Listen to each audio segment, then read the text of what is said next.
Hey guys, welcome back to my channel. Today I'm going to be doing a wrap-up. It is not really the catch-up wrap-up that I was talking about because the books that I read in early January and early February, I don't remember a whole lot about, so I feel like that ship has kind of sailed. So instead, we're just going to move on and we're going to go with the books that I've read since we moved into our current house, which would be those that I read in late February, March, and then April. So I'll just go through those. I may honestly not have all of them here. If you want to know what I rated the books, you can go to my Goodreads page. I'll link that down below. It's been chaos, honestly. So I'm going to review the ones that I have here today, which is kind of a small stack, but we'll talk about them. So the first one is Tea on the Titanic, which I read during Dewey's 24-hour readathon.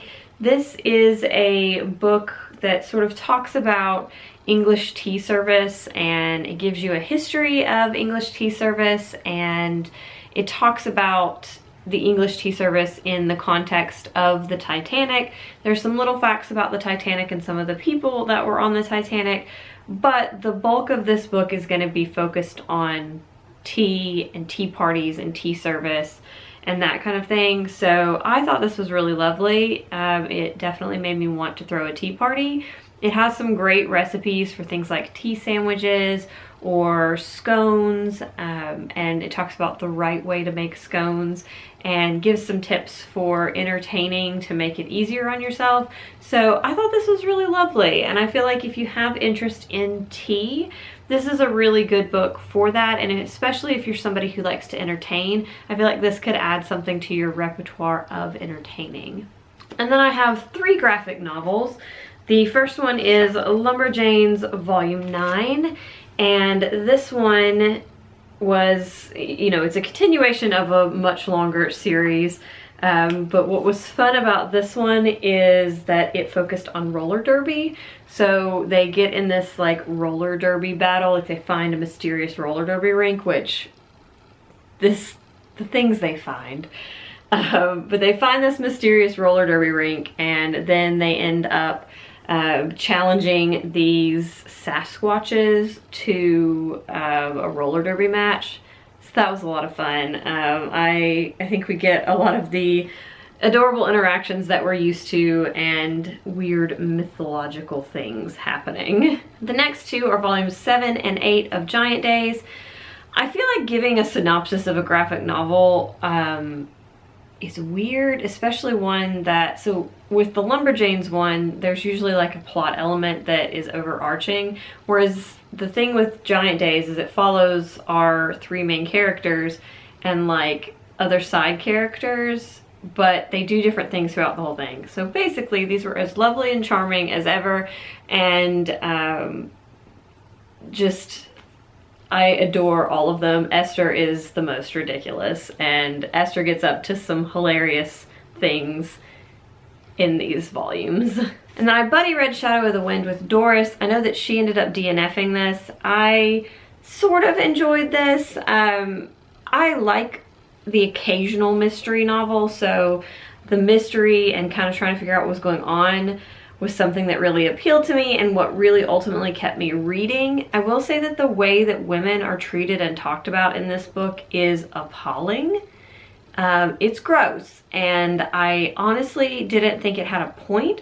So it wasn't like it was some kind of plot point that they were unpacking. Like, it was just the way that certain characters talked about women, period. I do think the writing in this is very lyrical and beautiful, which I think is what a lot of people really love about it.